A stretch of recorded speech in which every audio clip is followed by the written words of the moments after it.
When it comes to the preservation of African American burial sites, one of the leading examples is Southview Cemetery in Atlanta. Southview was started in 1886 by 6 men who were all born enslaved.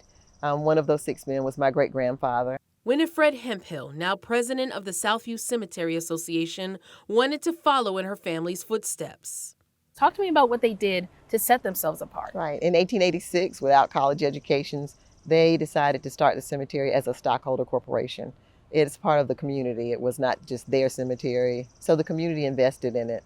In the cemetery lie some of the community's most historic names: Martin Luther King Jr.'s mother, father, and brother, Hank Aaron, and John Lewis, just to name a few. But whether they're famous or not, the preservation of all the bodies at this historic cemetery is important to Hemphill. How important is the preservation of our Black cemeteries? Oh, so important. This is where Black history exists. Dr. Michelle Height, professor at Spelman College and a board member for the Southview Cemetery, says it's important for people, especially descendant communities, to see that not only do African American historic cemeteries exist, but they can thrive. This landscape, I talk about it as a landscape of freedom, because here is what you get to see that Black people saw for themselves as free people. This is what dignity looked like.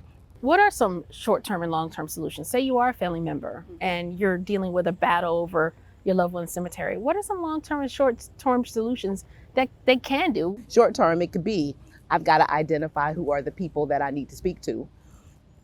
Long-term, it's here's what I think it'll look like when I'm satisfied. Hemphill wants other descendant communities to see Southview Cemetery as an example that preservation is possible and to not give up. There are organizations that are forming to help support these groups, and finances is always important. There's grant money out there, hopefully, that will help to support them. But locating that gravesite and having someone to make sure that they understand that this is an important part of our history and of their history, that's the first step. We just have to keep trotting, keep going forward. I know that we get weary and we get tired, but we just have to keep going. At Southview Cemetery, I'm Carice Jackman.